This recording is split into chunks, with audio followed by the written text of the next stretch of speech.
모세는 죽었지만 그래도 하나님께서 주시겠다고 하셨습니다. 기회입니다. 그러나 아무에게나 주시겠다고 하지 않으셨습니다. 따라서 모두에게 기회는 아닙니다. 하나님은 너희 발바닥으로 밟는 곳을 주시겠다고 하셨습니다. 어떤 의미에서는 발바닥으로 밟는 사람에게 주시겠다고 하시는 겁니다. 이 말씀은 오늘날 일부의 사람들이 하는 것처럼 땅 밟기를 하라는 그런 뜻이 아닙니다. 믿음의 열정을 품고 행동하라는 겁니다. 모세는 죽고 없지만, 너희가 그렇게 의지했던 모세는 없지만 믿음의 열정을 품고 행동하라는 뜻입니다. 여러분, 믿음이라는 것은 사변, 머리로만 생각하는 사변이 아니라 열정을 품은 행동입니다. 그래서 성경은 행함이 없는 믿음은 그 자체가 죽은 믿음이라고 했습니다. 그러므로 새 시대는 기회인 것임에는 틀림이 없지만 모든 사람에게 다 기회가 되는 것은 아닙니다. 믿음의 열정이 있는 사람에게만 기회입니다. 우리가 믿음의 열정을 가지고 움직이면 하나님께서도 우리를 위하여 움직이십니다. 히브리서 11장에 기록된 믿음의 사람들을 한번 묵상해 보십시오. 그들 중에 믿음의 열정을 가지고 행동하지 않는 사람이 누가 있습니까? 소위 믿음이라고 그렇게 기록된 사람들 가운데서 믿음의 열정을 품고 행동하지 않는 사람이 누구입니까? 그 어떤 사람도 현재의 안일한 생활에 머물려고 한 사람은 아무도 없습니다. 노아를 생각해 보십시오.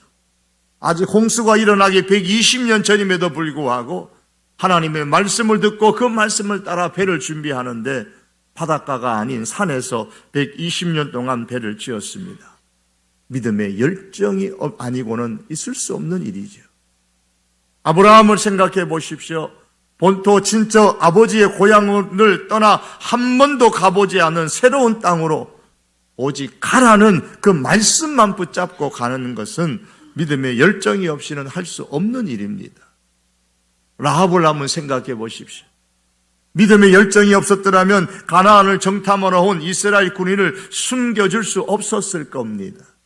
잘못하면 자기 목숨은 물론이요 가족까지 생명이 위험한 일을 그가 했습니다. 여러분, 우리의 믿음에도 열정이 있어야 됩니다. 믿음의 열정이 있는 사람만이 하나님께서 주신 그 기회를 자기 것으로 만들 수가 있습니다.